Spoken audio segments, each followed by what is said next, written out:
In a significant development on the global stage, US President Donald Trump and Chinese President Xi Jinping have reached a tentative trade deal following talks on the sidelines of the APEC Summit in South Korea, their first face-to-face meeting since 2019.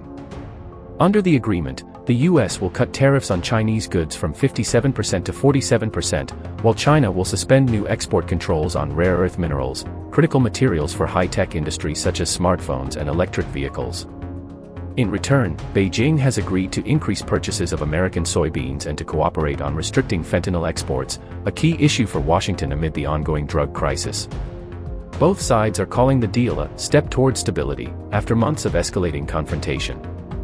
Analysts say the move signals a short-term easing of tensions but warn that the strategic rivalry between the two superpowers remains far from over.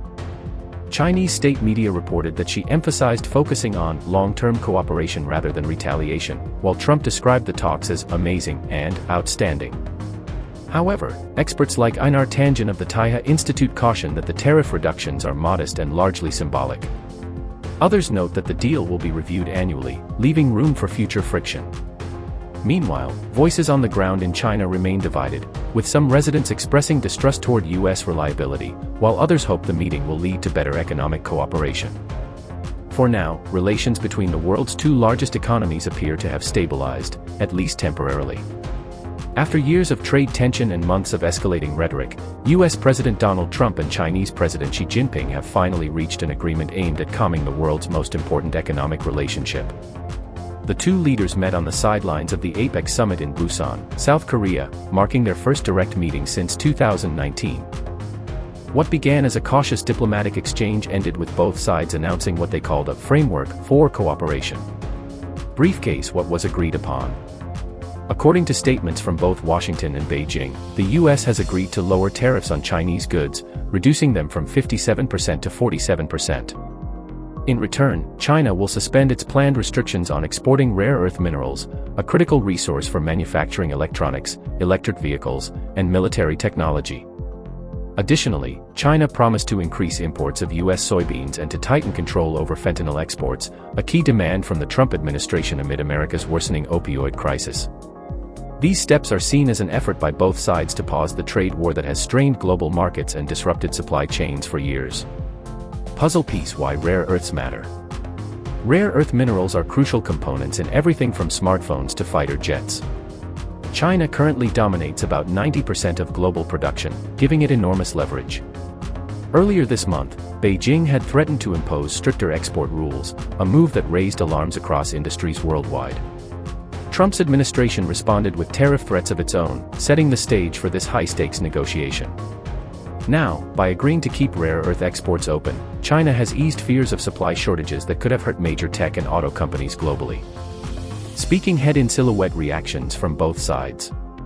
President Trump described the summit as amazing and a major success, saying the deal would benefit both nations. He also announced plans to visit China next April, with President Xi expected to make a reciprocal trip to Washington later in the year. Meanwhile, Chinese state media quoted Xi Jinping as saying that both nations' trade teams had reached consensus and that cooperation, not confrontation, should define their relationship. She called on both sides to focus on long-term benefits and to avoid falling into a cycle of retaliation. Brain what analysts are saying. Experts have described the agreement as a temporary truce, not a long-term solution. Cameron Johnson, a partner at Shanghai-based consultancy Tidal Wave Solutions, said this is probably the best both sides could have achieved under current circumstances. However, he noted that the deal will be reviewed annually, meaning tensions could flare up again if either side feels disadvantaged. Einar Tangen, a senior fellow at Beijing's Taihe Institute, told Al Jazeera that the tariff cuts are largely symbolic. He argued that even with a reduction to 47%, tariffs remain high enough to discourage real trade growth. Wang Huiyao, founder of the Center for China and Globalization, added that the US must abandon its Cold War mindset and return to fair, cooperative economic policies if genuine progress is to be made. Busts in silhouette public opinion in China. On the streets of Shenzhen, opinions were mixed. One resident told Reuters, "Americans are unreliable, the whole world knows that." Another was more optimistic, saying that the meeting could help both economies move toward greater cooperation. This divide reflects how deeply the trade war has affected people's perceptions, not just policies. Magnifying glass tilted left the bigger picture. While this agreement has calmed immediate market fears, it does not end the strategic rivalry between the United States and China. The two nations continue to clash over technology, military presence, and global influence. Analysts believe that this meeting simply buys time for both governments to manage their domestic priorities, Trump facing political challenges at home and Xi dealing with economic slowdown concerns in China.